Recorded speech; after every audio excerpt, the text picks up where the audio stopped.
Some stories simply refuse to die, but none has cost as many lives as this one. Researchers lost their fortunes. A regime sent out its own expeditions to find it. A sleeping prophet named the exact year it would resurface. And in that very year, divers found something on the ocean floor. For 2,400 years, people have searched for a single sunken world. For a civilization more advanced than ours, swallowed by the sea in a single day. We call it Atlantis. Was it really just the invention of a philosopher? Or does this one story remember something that truly happened? And if so, why have we still not found it? Are we perhaps searching in the wrong place? Because here is the strange part. Everything we think we know about Atlantis comes from a single man. Just 2 texts, written around 360 before Christ. And yet this one description set off a hunt that has never ended. To understand why, we need to know what this man claimed. Because his words do not read like a fairy tale. They read like the report of an eyewitness. The man was Plato, and he insisted the story was no invention. It came from Egypt, from the records of ancient priests, 9,000 years old. Remember that number. In the end, it becomes one of the greatest questions of the whole story. Because an Egyptian priest is said to have entrusted a Greek with a secret older than Greece itself. The Greek was named Solon, a famous statesman of Athens. In the city of Sais, the priests showed him their records, and they told him a sentence one does not forget. You Greeks are like children. You do not remember your own past. What they told him next sounds like a dream. Beyond the Pillars of Heracles, where the Strait of Gibraltar lies today, there was an island, larger than Libya and Asia combined, and on it, a civilization mightier than any empire of the known world. Its story begins with a god. The sea god Poseidon shaped the island for a mortal woman. He laid 3 rings of water and 2 of land around her hill, evenly, as if on a lathe. From the ground he made 2 springs flow, one warm, one cold. And here one pauses for the first time. Why does a legend describe geometry? Because Plato does not stop. He gives measurements. A canal, 50 stadia long, 100 feet deep, large enough for the greatest ships. Walls, clad in bronze, in tin. And the innermost wall glowed in the red light of a metal the Greeks called orichalcum, more precious than anything but gold. Remember this metal too. It will come back in a way no one expects. At the center, a temple, clad in silver, its peaks of gold, and inside a statue of the god on a chariot with 6 winged horses. All around, a harbor filled with ships from every land, a noise that never fell silent day or night. 2 springs fed the baths, hot and cold, for the kings, for the people, even for the horses. To the north, a vast plain, rich in forests, in spices, even in elephants. 10 kings ruled. The eldest was named Atlas, and after him, the ocean is still called today. And here lies exactly what will not let people go to this day. No one, so the feeling goes, invents a lie with the color of a metal and the depth of a canal. Such a thing is only written down by someone describing it, because it once existed. Then, Plato says, the empire grew greedy. It wanted to enslave the whole world, and the gods punished it. In a single night, with quakes and floods, Atlantis sank into the sea. Of a whole world, only a name remained, and the question of where it lies. For 2,000 years, that remained a legend. Until a single book reignited the hunt. In 1882, Ignatius Donnelly declared Atlantis the mother of all civilizations, and suddenly half the world was searching, everyone with their own trail. The boldest idea is still held by the author Graham Hancock. Atlantis was real, he says, but far older than any schoolbook history. An advanced culture of the Ice Age. And he has a point that is hard to refute. When the last Ice Age ended, sea levels rose by more than 100 meters. Whole inhabited coastlines vanished underwater. Where, Hancock asks, are the people who lived there? His most puzzling example stands in Turkey. Göbekli Tepe, a stone temple, 11,000 years old, built by people who were supposedly only hunters. Others go further back, to the very beginning of writing, to the Anunnaki. And here it gets strange, because the Anunnaki really exist, on 5,000-year-old clay tablets, in the oldest stories of humankind.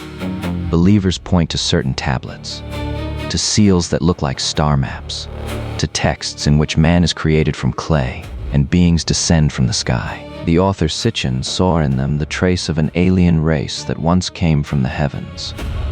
To this day, scholars argue over the translation of these lines. But the tablets are real, 5,000 years old. And the question remains, what were these ancient gods? And then there is the sleeping prophet. Edgar Cayce spoke in trance of Atlantis, of giant crystals, of a hall of records beneath the Sphinx, and of a prediction. Atlantis would resurface near the island of Bimini in the year 1968. Do you remember the divers from the beginning? In 1968, off Bimini, they found a long row of rectangular stone blocks, like a sunken road, exactly there, exactly in that year. Still others found something in the desert. In the middle of the Sahara lies a structure so large that it can only be seen in full from space. Concentric rings of rock, nearly 40 kilometers wide. The Eye of the Sahara. For many, the perfect copy of Plato's rings. And then, in 2015, off the coast of Sicily, an ancient shipwreck. In its belly, dozens of ingots of a reddish metal, the ancient name for it, orichalcum, the metal from Plato's tale. It really existed. 5 trails, 5 places. And with every year, the number of people grows who are convinced that the greatest discovery in history is waiting for us. What do you believe so far? Is Atlantis out there, sunken and forgotten? Write your theory in the comments. We read every single one. Because for every one of these trails, someone eventually came who looked closely. And what they found is, in a strange way, even more unsettling. And the closer people looked, the stranger it became. The stone blocks of Bimini still lie there today, in almost 2 straight rows. The giant rings in the desert resemble Plato's description in an uncanny way. And the red metal from the wreck off Sicily really did bear the name orichalcum. The metal from the legend truly existed. None of these trails is final proof, but each one keeps the question alive. And exactly that repeats itself, everywhere the searchers dig. None of these places is Atlantis, but each of them proves something else. Sunken worlds are real. Under the North Sea lies Doggerland, a whole country where people once hunted, today underwater. Off the coast of Greece lies Pavlopatri, a real city beneath the waves. On Santorini, deep under the volcanic ash, archaeologists dug out an entire city. Akrotiri, houses with several stories, running water. And only one thing was missing: the people. They had seen the catastrophe coming and had fled. Atlantis, as Plato painted it, we have not found. But everywhere we search, we find that the impossible has long since happened. Whole worlds swallowed by the sea. This longing also had a dark side. In the 1930s, the SS under Himmler sent out its own researchers. They were not searching for the truth. They were searching for proof of a superior master race. It was pseudoscience in the service of a murderous ideology. An example of how dangerous it becomes when one searches an old story only for what one wants to find. The skeptics have a simple answer. Plato's own student Aristotle is said to have remarked, "The man who created it also made it disappear." For many researchers, Atlantis is a warning against arrogance, disguised as history. Perhaps they are right, but they do not explain the blueprint, not the measurements, not the metal that really existed, and they walk right past the strongest trail we have. This trail leads into the Mediterranean, to the island of Thera, today Santorini. Around 3,500 years ago, a volcano tore the island apart there, in one of the greatest explosions in human history. A tidal wave struck the Minoans on Crete, a rich, highly advanced sea power, with palaces, with running water, with a fleet that ruled the sea. Their downfall sounds like an echo of Atlantis. Two questions remain open. The exact date of the eruption is still disputed among researchers to this day. And the Minoans did not vanish at once. Their power broke over generations. But that does not weaken the trail. It only shows how a real catastrophe can become a legend. And Plato did not even need to invent a sinking city. Only a few years before he wrote, a real Greek city sank into the sea. Helic. In a single evening, through a quake and a tidal wave. Plato was alive when it happened. Perhaps he saw the ruins with his own eyes. And the 9,000 years? Perhaps just an error in the long chain of retelling. From 3,500 became 9,000. No proof that ends the matter, but trail after trail points in the same direction. What connects all these searchers, from the Ice Age to the stars, is more than just a wish. It is a feeling that is hard to ignore. The feeling that we have forgotten something great. Because one thing is certain. When the last Ice Age ended, the sea really did rise by more than 100 meters. Real coastlines, real settlements, whole inhabited lands sank beneath the water within a single generation. What Plato described, an advanced world, a sudden catastrophe, a land that vanishes in a single day, really happened. Somewhere out there. Perhaps more than once. Perhaps we have not found Atlantis only because we are searching in the wrong ocean. And perhaps the most unsettling possibility of all is exactly this. Atlantis is not lost. It is only forgotten.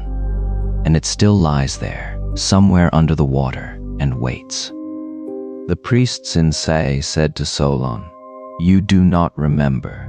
Perhaps that is the real riddle.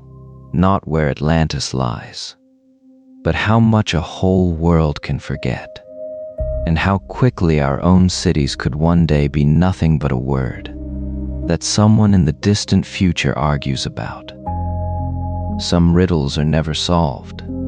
Some, we believe, are only waiting to be remembered. If stories like this one won't let you go, then stay with us, here on the channel. This is the Night Archive, and the next riddle is already waiting.